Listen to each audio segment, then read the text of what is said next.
Audiencia de M24, tengan ustedes muy pero muy buenos días. Un gusto, un sábado más estar hablando de la seguridad social y el BPS, y como habitualmente lo hacemos, compartiendo compañeros de nuestra representación, hoy con nuestra compañera Claudia Soba, que es un gusto saludarte, Claudia. Hola, buenos días, un gusto. Y bueno, nuestro compañero Gabriel Regalado. Buen día, Ariel, buen día para toda la audiencia de Caminante y bueno, buen sábado para todos. Bueno, un gusto y además la reafirmación de un compromiso, porque hoy sábado 25 de noviembre es el Día Internacional de la Eliminación de la Violencia contra la Mujer. El 25 de noviembre se conmemora el Día Internacional de la Eliminación de la Violencia contra la Mujer, y este año bajo la consigna No más violencia hacia las mujeres, prioridad de Estado, responsabilidad ciudadana. Y este tema que tan sentido y que, bueno, debemos sensibilizarnos todos, porque la violencia contra las mujeres y las niñas siguen siendo una de las violaciones de los derechos humanos más extendidas y generalizadas en el mundo. Se calcula a nivel global que más de 700 millones de mujeres, casi una de cada tres, han sido víctimas de violencia física y o sexual al menos una vez en su vida. Se trata de una de las lacras que se ha intensificado en diferentes entornos, incluidos en los lugares de trabajo, en los espacios en línea, y se ha visto agravada por los efectos post-pandemia, los conflictos y el cambio climático. En nuestro país, los datos que son importantes del último año, dice que 7 de cada 10 mujeres, el 76,7% de ellas, vive al menos una situación de violencia basada en género a lo largo de su vida.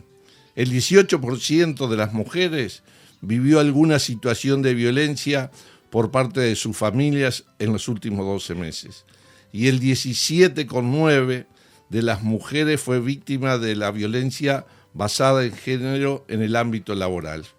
Bueno, y un dato más, el 37% vive situaciones de violencia en la infancia,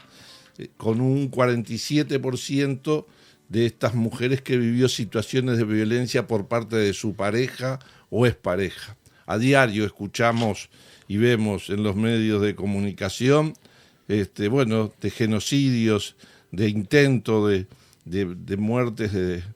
mujeres y hasta a veces niñas. Y en ese sentido nuestra representación llama, como todas las organizaciones sociales de buena fe y comprometidas con la creación de una mejor sociedad, a, no solo este día de sensibilización, sino que todas las acciones, todos los caminos que recorramos, tengamos en cuenta estas cosas y luchemos, porque en el Uruguay hay algunas leyes que en el BPS hubiésemos deseado no tener que aplicar nunca, pero que han dado derecho a huérfanos víctimas de violencia doméstica o algunas otras situaciones similares. Algunos datos no queremos seguir abundando con cifras y demás, pero sin duda, aunque sean algunos cientos, es lamentable, es repudiable que en este siglo XXI sigamos teniendo que aprobar leyes para proteger injusticias brutales como esta. Pero no hubiésemos querido iniciar el programa con este primer tema, pero dándole un realce que lo merece, siendo el Día Internacional de la Eliminación de la Violencia contra la Mujer. Nos pareció importante que arrancáramos con esto, más allá de que se recordarán ustedes en el sábado próximo pasado habíamos empezado a analizar la declaración final de la UNASPU, que será parte central de esto, pero Gabriel, tu comentario y introduzcámonos si no hay algún otro tema que tendríamos que plantear esta mañana antes de ir al tema del documento final del Congreso 27 de marzo. Exactamente, porque a 5 días estamos de que finalice un plazo con el que hemos insistido bastante desde que se aprobó la ley de reforma jubilatoria el 2 de mayo y se supo que se fijaba el plazo del 30 de noviembre como fecha límite para que aquellas personas entre 40 y 49 años que hayan hecho opción voluntaria de afiliación a una FAP, hasta el 30 del 11 tenían plazo para solicitar a BPS el asesoramiento. Esto es algo sobre lo que hemos charlado bastante, por qué hay que solicitar este asesoramiento, cuál es el motivo de fondo, cuáles son las razones que hacen muy importante que la gente dé ese primer paso, que es asesorarse. No quiere decir de entrada revocar ninguna opción ni nada por el estilo. Simplemente ejercer el derecho de acercarse a BPS y que BPS, a la luz de la nueva reforma jubilatoria y de pensiones y del cambio en la regla de juego que hubo para un número muy importante de personas, esa persona pueda ser asesorada acerca de si aquella opción que hizo en su momento, cuando no estando obligado a cotizar una FAP, decidió igualmente destinar parte de su cotización a una administradora de fondos, si esa opción le sigue siendo, vamos a decir, beneficiosa en función de este cambio de la regla de juego, siendo el más significativo la eliminación de esa bonificación de la que hablamos tantas veces, que era como una especie de premio increíblemente por irse de BPS. O sea, a quien no estuviera obligado y decidiera distribuir sus aportes entre BPS y una FAP, se lo premiaba bonificando la parte de cotizaciones que responden a BPS. Bueno, esa bonificación desaparece para un número muy importante de personas, para otros iba a desaparecer y al final se corrigió un poco, también hemos hablado en los últimos programas, pero lo cierto es que todavía para un número muy importante de trabajadores que hicieron la opción voluntaria, no queda claro, y más que no queda claro, es potencialmente un retroceso, un perjuicio, sostener aquella opción voluntaria que se hizo bajo una promesa de algo que la ley 20.130 eliminó. Entonces, hasta el 30 de noviembre, que es el jueves de la semana que viene, a través de la página de BPS, las personas pueden manifestar su voluntad de ser asesoradas. No van a tener una fecha con un día y hora como una agenda para otra prestación, pero sí van a manifestar su intención de que quieren que BPS los asesore y BPS les va a responder que van a ser citados. Personas entre 40 y 49 años que hicieron la opción de afiliación voluntaria a una FAP. Cuando reciban el asesoramiento van a tener dos opciones: mantener esa opción voluntaria o revocarla. Eso va a ser en función de los cálculos que se hagan del estimativo de una eventual jubilación en caso de mantener esa opción de afiliación o no mantenerla. Pero simplemente recordar una estimación que hizo el propio BPS, que es muy significativa y que indica que el BPS espera que el 85% de las personas que se asesoren revoquen la opción. Si uno entiende que la gran mayoría de la gente se va a terminar decantando en función de la opción que le brinde un mayor monto jubilatorio, debemos entender que hay mucha gente que mantener la opción voluntaria, aun cuando no está obligado a hacerlo, le perjudicaría en el valor de su futura jubilación. Casi 9 de cada 10, con lo cual es muy importante que la gente de este primer paso se agende para asesorarse, manifieste su voluntad de querer ser asesorado y espere la fecha a la que BPS lo convoque. Sí, son 310.000 personas que hoy, según datos del Banco de Previsión Social, están en condiciones de agendarse. Como bien decía Gabriel, lo pueden hacer por internet, entrando en la página del BPS, revocación artículo 8, y allí con unos simples datos que nos piden el número de cédula, el número de celular y un correo electrónico, eligiendo el departamento donde pretendemos que nos asesoren y siendo del interior la localidad. Bueno, eso lo que hace es permitir estar considerado para que nos convoquen y nos hagan la simulación sin saber la fecha hasta ahora. Compartimos el planteo que ha hecho, la iniciativa que ha tomado los trabajadores, la representación de los trabajadores en el Banco de Previsión Social tomó una iniciativa de presentar un proyecto de ley para alargar los plazos. El miércoles pasado el director Ruiz decía, nuestro compañero Ramón Ruiz decía en el directorio de que, bueno, a partir de entrevistas, de diálogos con integrantes del Poder Legislativo, parecería haber una voluntad de legislar en el sentido de este plazo que vence el 30 de noviembre. Ojalá que así sea, pero igual todavía no está resuelto, por lo tanto, el mayor esfuerzo de cada uno para no perder un derecho a ser informado, derecho a saber si lo que una vez lo hice voluntariamente, y que la mayoría de la gente puedo decir que fue desinformada o informada intencionalmente a favor de un sistema que tiene esa perversidad,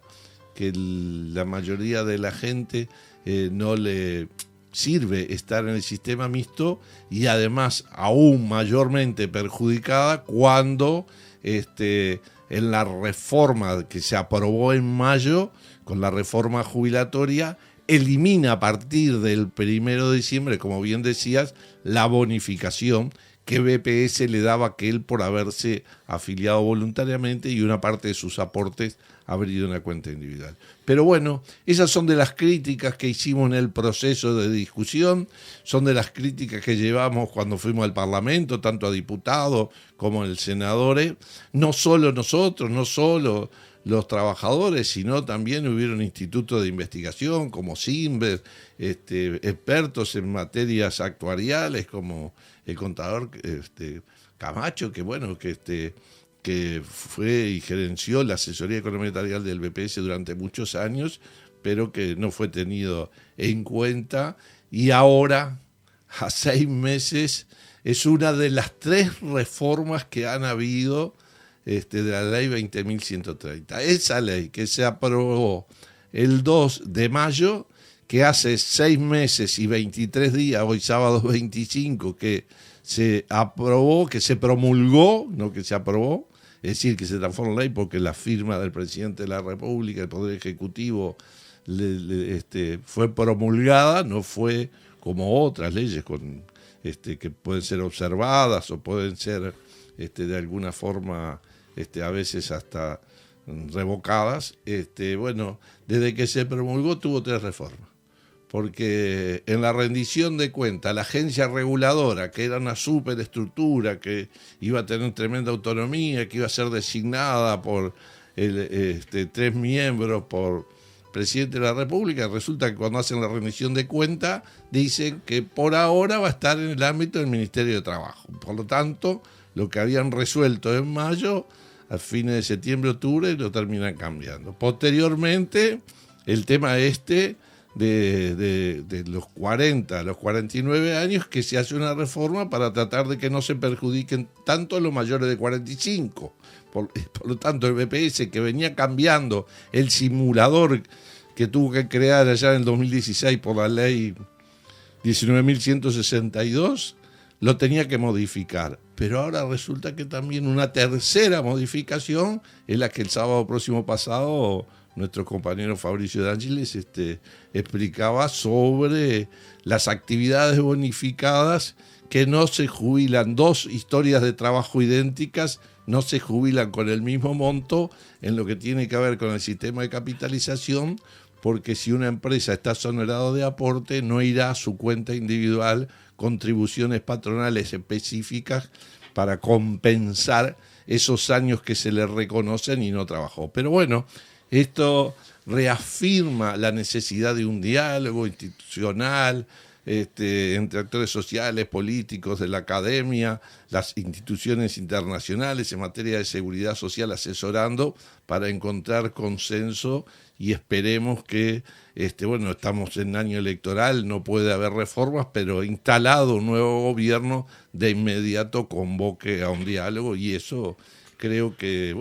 es lo trascendente, y la insistencia nuestra de que al jueves se agenden para no perder esa oportunidad, más allá de que también compartimos el tema de que la gente no tiene información suficiente, porque agendados de los 310.000 hay poco más de 84.000. Entonces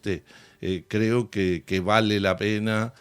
darle la oportunidad a la gente, sobre todo cuando ya se presume que la mayoría va a ser afectada. Y sobre todo teniendo en cuenta que los datos muestran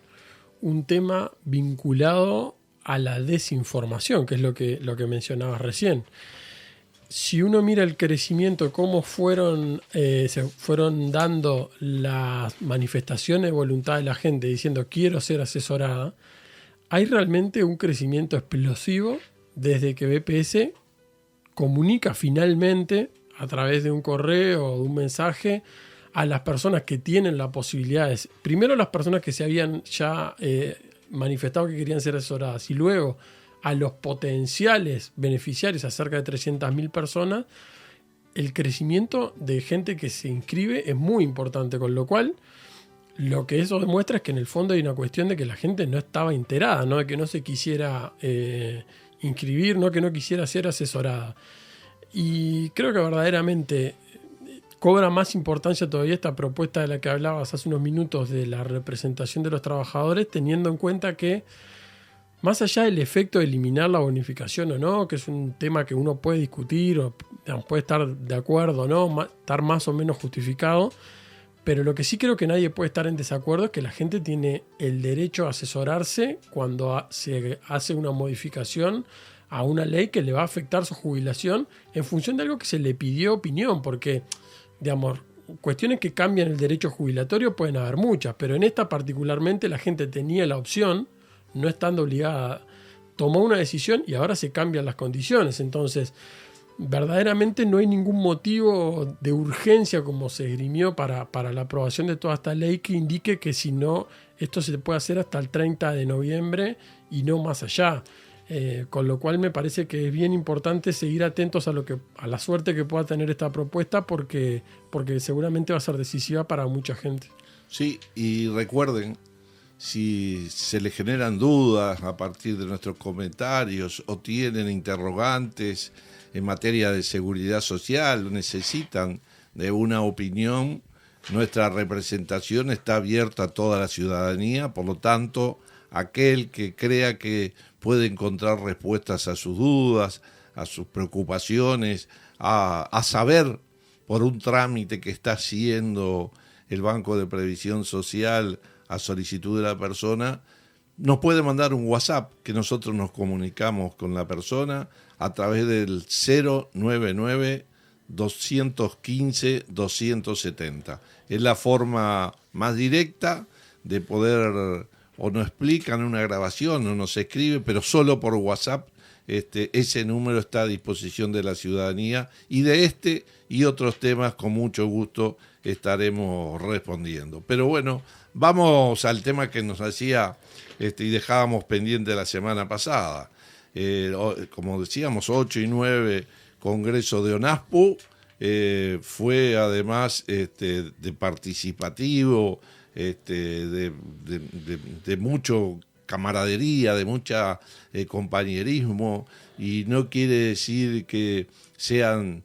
diferencias cuando hay distintas visiones. Bueno, eso tiene que ver con la pluralidad de una organización, pero las conclusiones, las resoluciones, mayoritariamente todas se tomaron por consenso, y eso tiene un valor sustantivo porque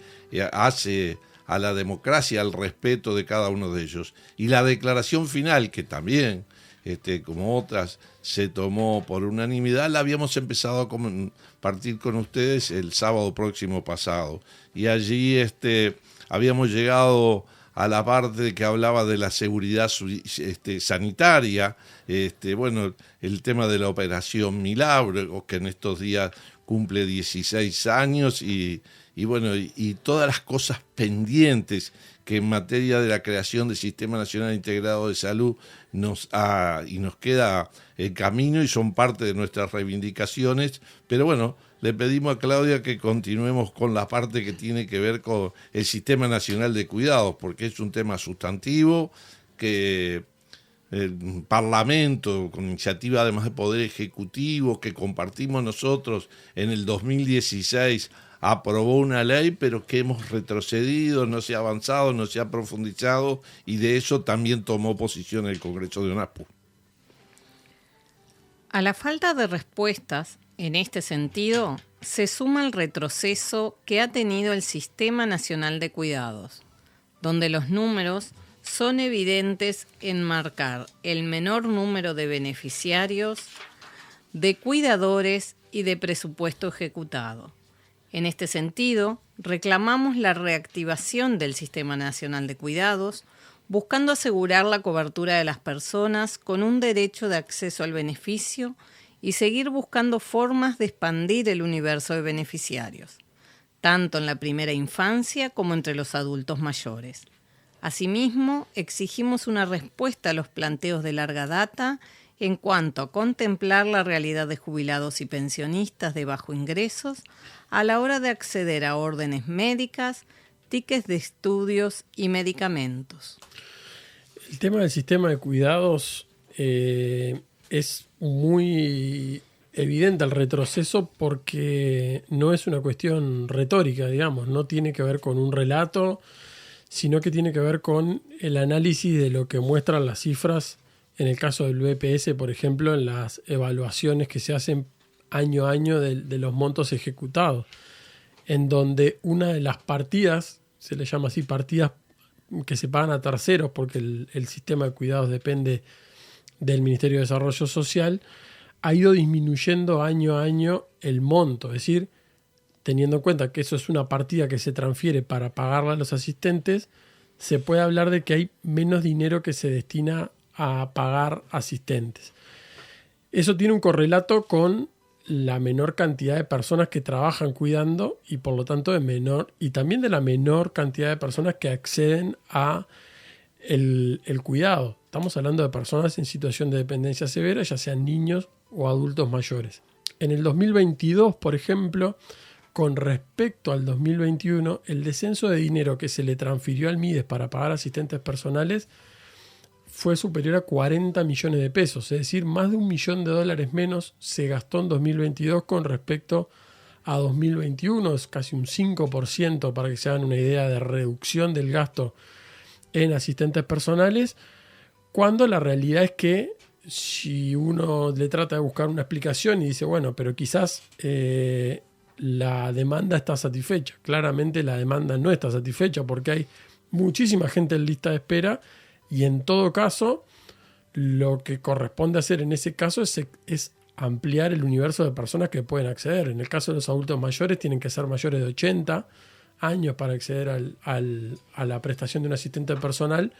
Bueno, si toda la población estuviera cubierta, alcanza con bajar y ampliar la posibilidad de que personas de 70 años, también con dependencia severa, puedan acceder. Con lo cual, porque así estaba proyectada en definitiva la ley, que progresivamente se iba a ir por decreto incluyendo, es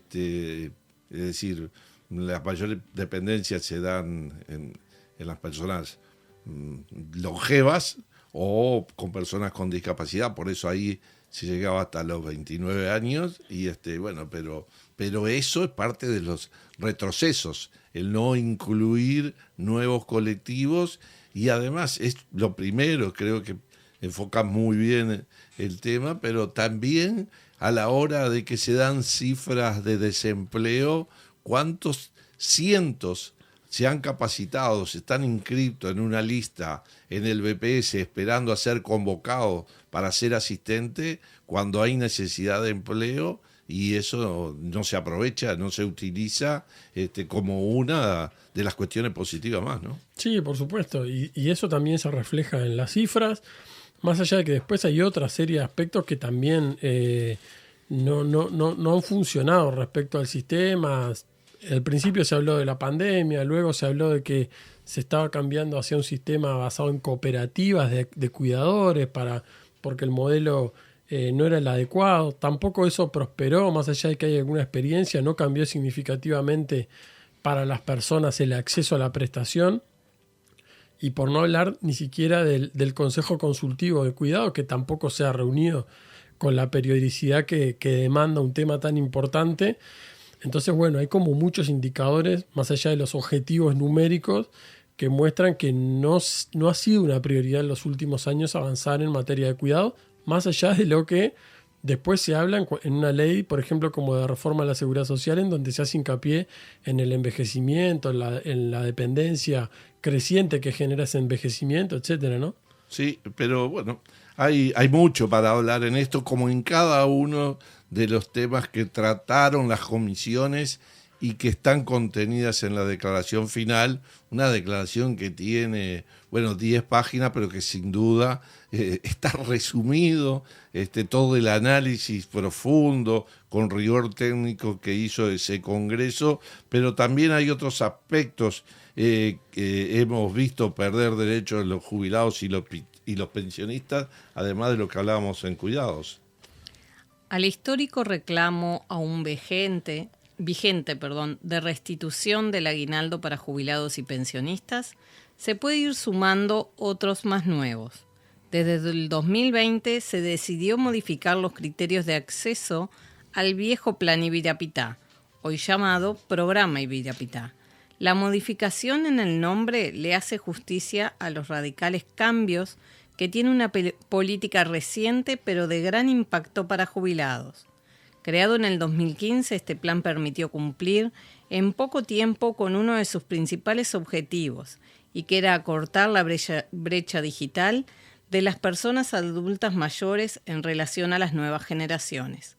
Para muchas personas significó un descubrimiento, un hallazgo, el primer contacto con el nuevo mundo de la tecnología. Bueno, sin duda este es un gran tema, porque saludamos que se haya integrado a las pensiones a la vejez como un nuevo colectivo, pero cuestionamos las limitaciones que se le han puesto para tener acceso al instrumento tecnológico, que ahora ya no es más la tablet, que es un teléfono celular inteligente, condicionado a ser jubilado, pero mayor de 65 años, ya no ganar hasta 8 BPC, que son unos 45.000 pesos, sino hasta 5 BPC, que son 28.000. Por lo tanto, comprime la posibilidad y la accesibilidad de nuevos beneficiarios de esto. Pero bueno, vamos a una pequeña pausa. Recuerden, nos pueden seguir escuchando por M24 aquí en el sur, 102.5 en Maldonado. Retransmite a partir de las 9 de la mañana Claridad FM en Colonia, y por internet m24.com.uy. Estás escuchando Caminante en M24. Seguimos en la mañana de Caminante Radio por M24, conversando sobre la resolución del 27º Congreso de ONASPU el 8 y 9 de noviembre en Piriápolis, y que, como decía Ariel, tiene muchas dimensiones, tiene muchos temas esa resolución final, porque así se discutió en distintas comisiones, distintos temas, con profundidad y me parece con muchos aportes enriquecedores entre todas las asociaciones, las más de 80 asociaciones que participaron, y nos quedamos hablando, antes de irnos a la tanda, sobre el Plan Ibirapitá, algunos cambios que se dieron en materia del acceso al derecho, en materia del cambio del dispositivo que se entrega, y un plan o un programa ahora que también tuvo un cambio, capaz que hasta de orientación, porque el Plan Ibirapitán nace como un programa de alfabetización o de ayuda a la alfabetización digital y de inclusión digital para adultos mayores. Una cosa que va mucho más allá de la entrega de los dispositivos, que empeoró también, pero que va más allá de eso y que tiene que ver con el acompañamiento, con la ayuda a las personas a que se familiaricen con la tecnología, sobre todo con una tecnología que es tan cambiante, ¿no? Digamos, alcanza con darse cuenta que un celular del 2023 no tiene nada que ver con un celular del 2010 o un celular del 2005 que ya había. Es decir, la tecnología continúa avanzando y no porque se entregue una vez un dispositivo ya queda cubierta esa necesidad de acompañamiento. Y bueno, también es otra de las transformaciones en el sentido de que se han disminuido mucho el trabajo del Plan Ibirapitán en territorio. Sí, son de los temas que están tratados en la declaración final, todos con una profundidad, como decíamos, con rigor técnico, con un análisis muy claro y definiciones en cada uno de los temas que nuestras propuestas están, digamos, a disposición y reivindicando como ámbitos de respuesta, de solución, el diálogo. No solo en materia de seguridad social, que lo dice la Organización Internacional del Trabajo, reformas que no se hayan hecho en ámbitos de diálogo, de participación social y política, donde las organizaciones representativas de la sociedad civil junto a los partidos analicen y lleguen a acuerdos como tema de Estado, tendrán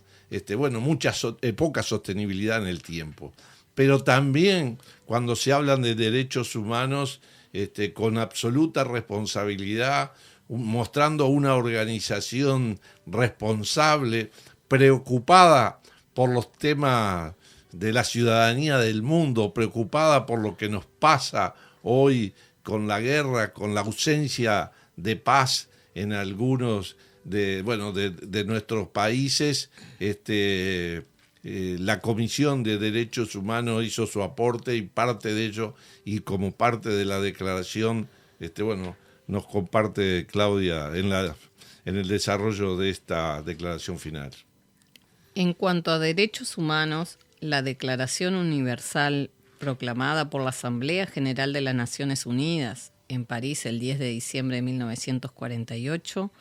es un documento que marca un hito fundamental en la historia de los derechos humanos, como lo son el derecho a la vida, la igualdad y a la seguridad social, entre otros.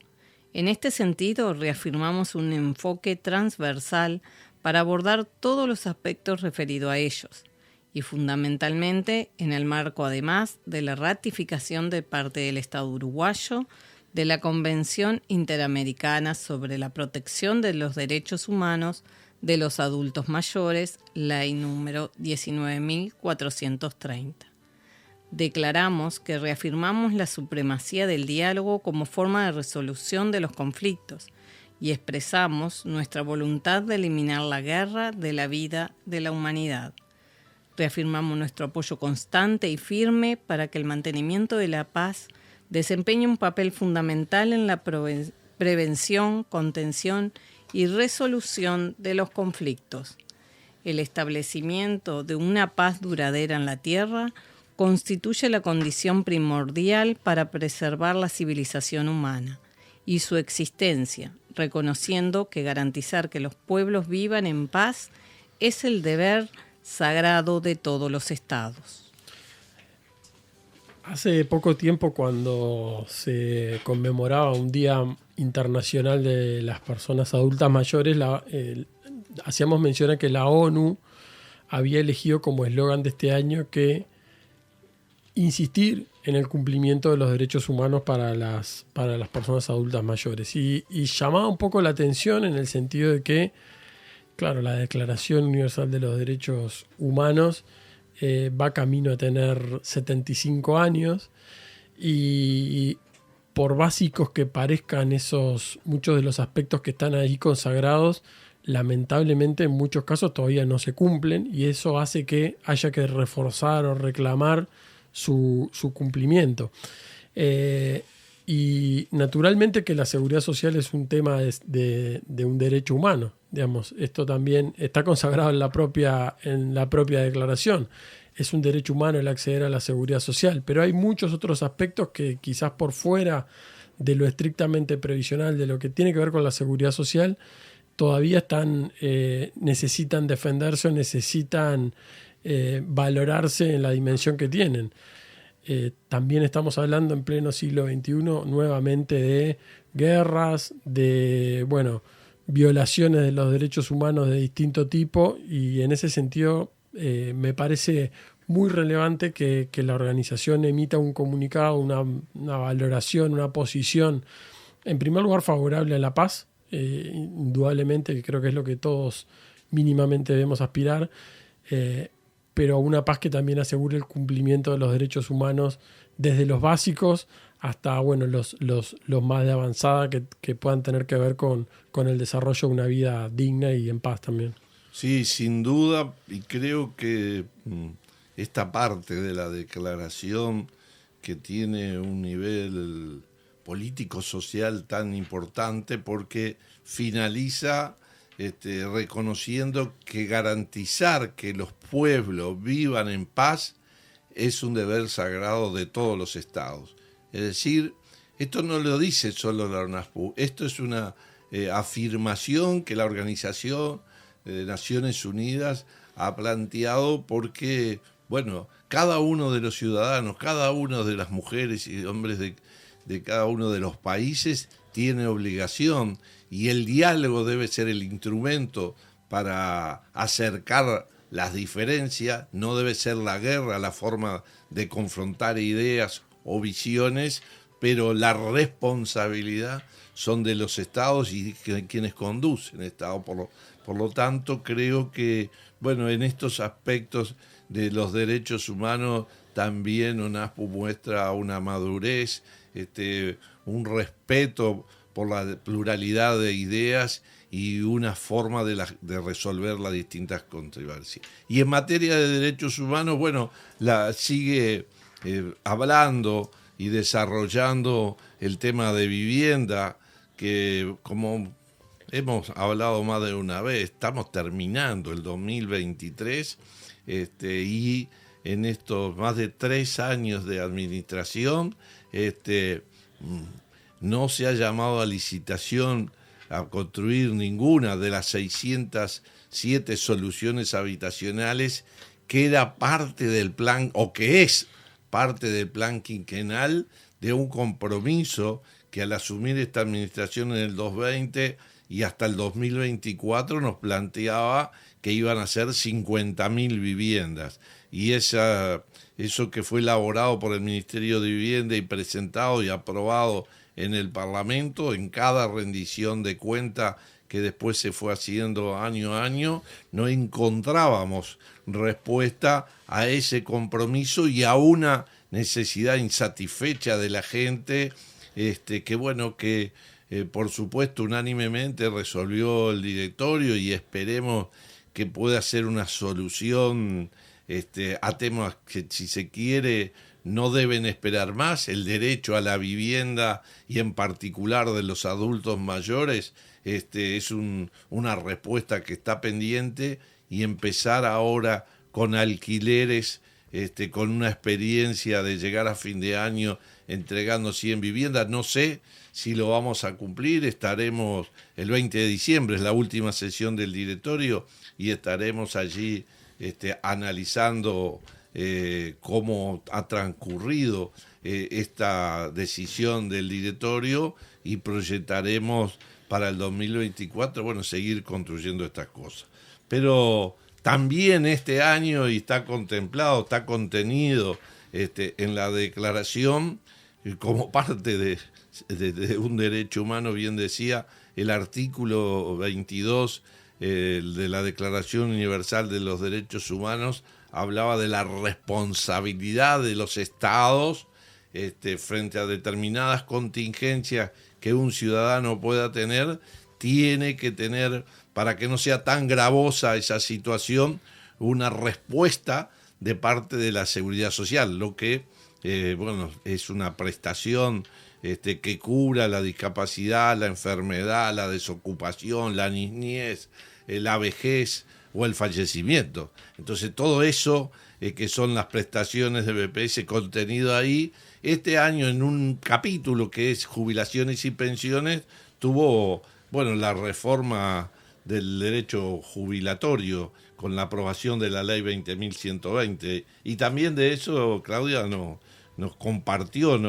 de alguna forma nos presenta la declaración final, una posición muy clara, que la tuvimos en la comisión de expertos y que la reafirmó este Congreso. Respecto a la reciente aprobada reforma del Sistema de Seguridad Social, ley número 20.130, luego de participar del proceso de discusión llevado adelante en la comisión de expertos en la seguridad social, fuimos críticos tanto con los dos documentos, así como también lo fuimos con la propuesta enviada por el Poder Ejecutivo al Parlamento y el texto final aprobado en mayo de este año. También que la discusión recaiga casi que exclusivamente en la sostenibilidad económica en detrimento de la sostenibilidad social, y más específicamente que la sostenibilidad económica dependa solo de moderar los egresos del sistema, el mal llamado gasto en seguridad social, sin considerar en absoluto su contracara, los ingresos. También hemos criticado que se proponga una larga batería de medidas para modificar el subsistema administrado por BPS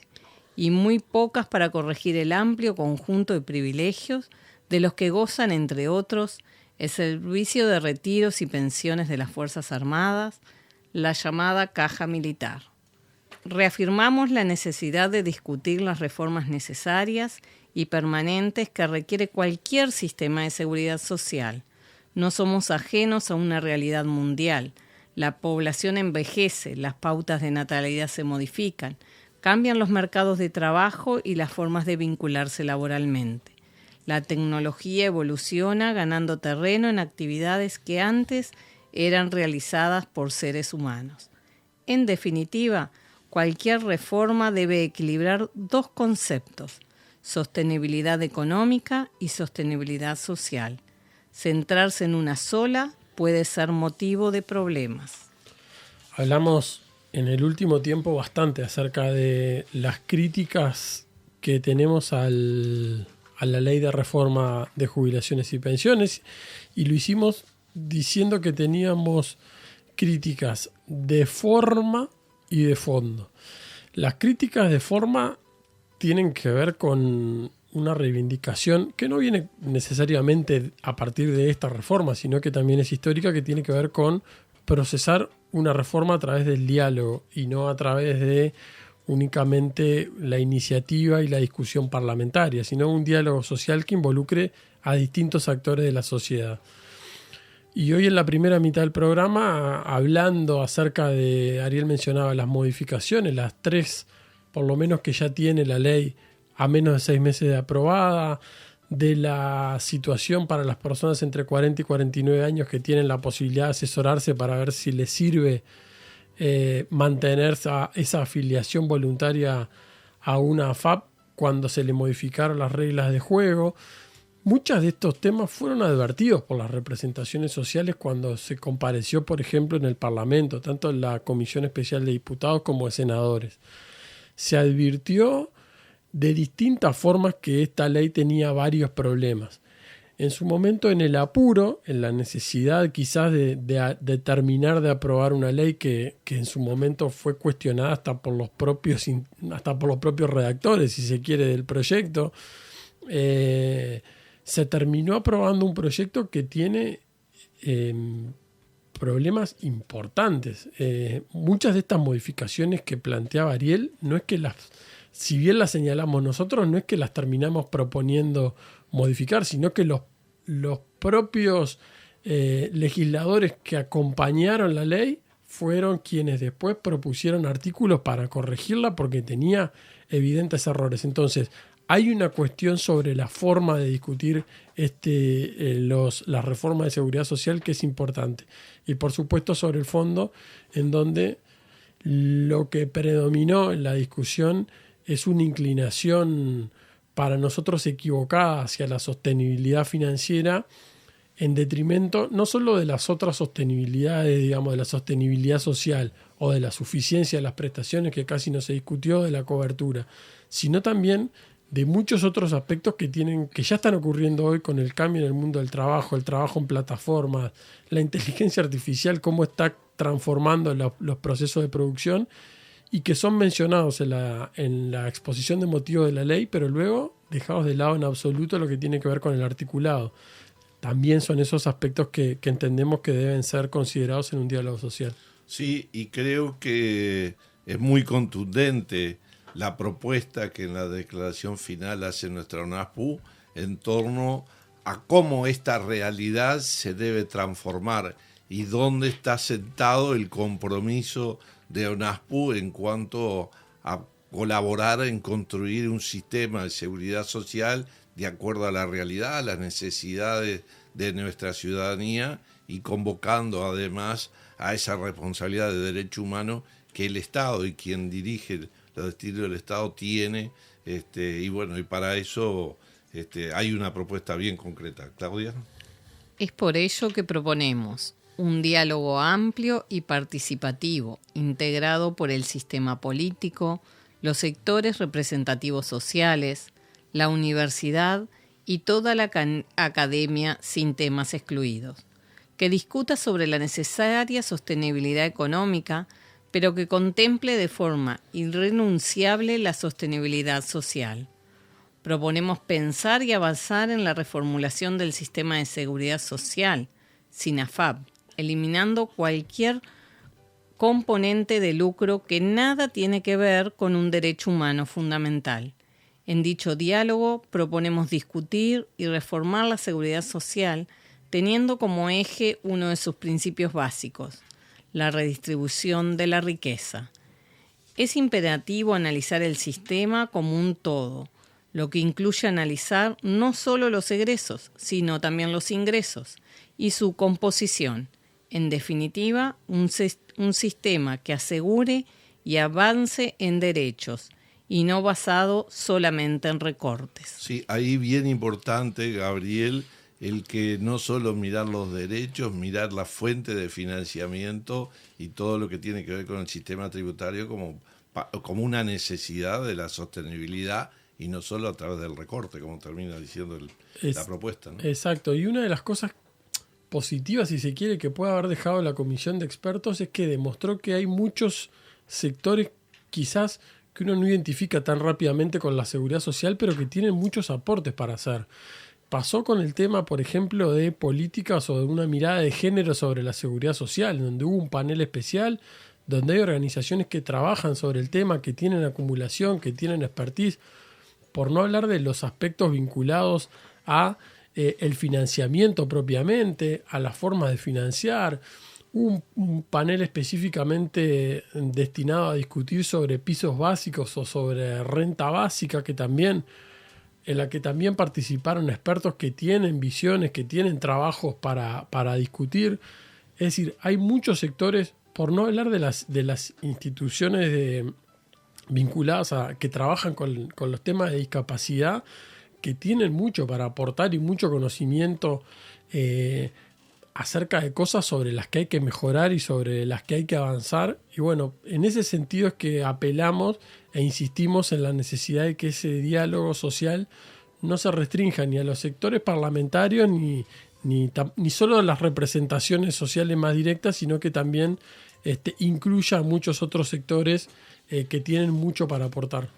Sí, por eso termina la declaración convocando a todos los jubilados y pensionistas del país a sumarse e integrarse a la UNASPU y a todas y a cada una de las asociaciones de jubilados y pensionistas del país, para seguir avanzando y profundizando los cambios de colectivo que representamos. Solo la participación activa, dice la declaración, militante, unitaria, en la diversidad de opiniones, fortalece a la UNASPU. Nuestra organización constituye un gran y formidable herramienta de desarrollo que se ha venido forjando desde sus inicios gracias a la visión y compromiso de sus fundadores que marcaron el camino. Continuar la huella que dejaron grandes dirigentes y personas como don Luis Alberto Colostuso nos permitirá sin duda tener expectativas positivas, ciertas, concretas en cuanto al futuro de la calidad de vida de todos los adultos mayores. Muy bien, con estas últimas palabras que son el cierre de la declaración final de ONASPU, nos empezamos a despedir porque se nos terminó el tiempo. Así que con el agradecimiento a Beto Ruiz en los controles y a todas las personas que nos siguen desde el otro lado, nos están escuchando,